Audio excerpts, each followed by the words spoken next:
I finally watched the Gameoverse pilot. Honestly, I started out skeptical. The trailer hadn't sold me, but after watching, I was genuinely surprised by how much I enjoyed. So a quick rundown of the premise for anyone who hasn't seen it. There's a universe called the Farcade, where every game has its own planet. When the hero defeats the villain, the win condition triggers, entire game worth's delete, gone. Our main character, Kit, and her crew travel from world to world trying to stop that by keeping the villains alive. It's a wild concept that makes you question yourself as a player. What if beating Ganon actually destroyed Hyrule? That's a dark thought. And the world building is honestly one of the strongest parts of the pilot. Little details, like everyone having their own way to heal. Gobbles has juice boxes, Caboodle runs on batteries, the paper guy uses. It's such a small thing, but it tells you so much about each character's world without the show having to stop and explain it.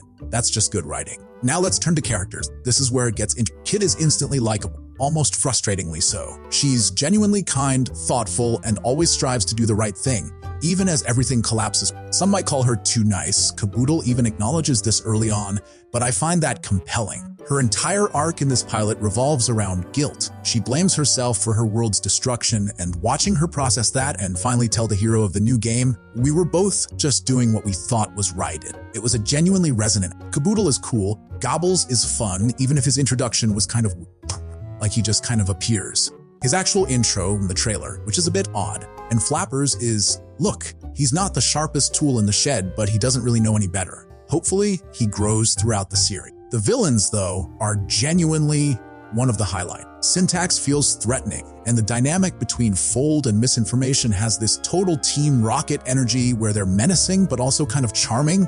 It feels like a sibling relationship, even if that's never confirmed. They managed to walk that line between goofy and genuinely dangerous really well without either side undercutting the... Okay, so strengths, let's go through them. Pacing first, and I want to emphasize this because it's actually rare for a glitch pilot. Usually these things feel rushed because they have to pack in characters, lore, world building, and emotional beats all in one episode. And look, there are moments here where you can feel that pressure, especially with the early lore dumps.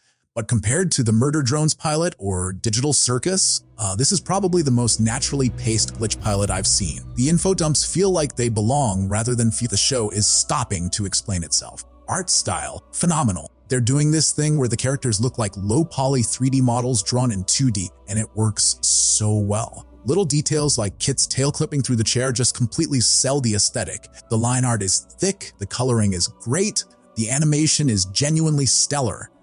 But that's kind of a given with glitch at this. You don't really go to them expecting bad anime, and the occasional swearing actually appreciated that.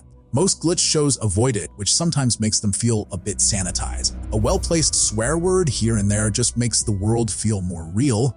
It fits the characters, it's not overdone, it works. The OST is also very Banjo-Kazooie inspired, and that's absolutely a compliment. Now, weaknesses, and there are some. The emotional dialogue in some scenes doesn't fully land. This is a problem across most indie animation. When shows try for big, heartfelt moments, the dialogue can get cheap. Digital Circus handled it better by easing into those moments more slowly. Gameoverse throws you straight into heavy emotional territory in the pilot, which is bold but doesn't always. The bigger issue is Kit's backstory.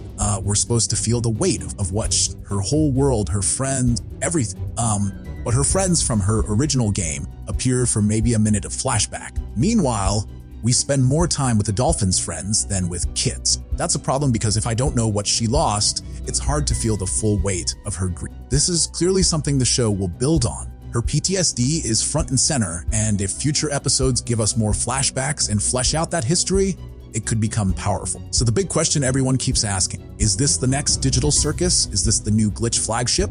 Honestly, probably not, and I think that's okay. Digital Circus worked because it resonated with basically everyone. Kids, adults, casual viewers, animation fans. It had this universal hook. Gameoverse feels much more specifically targeted. It's nostalgic for 90s video game culture, it's drama heavy, and it doesn't reference Roblox or Fortnite. It's clearly written by someone who grew up with the Sonic and Mario cartoons and always wanted a more serious version of them. And look, I get that.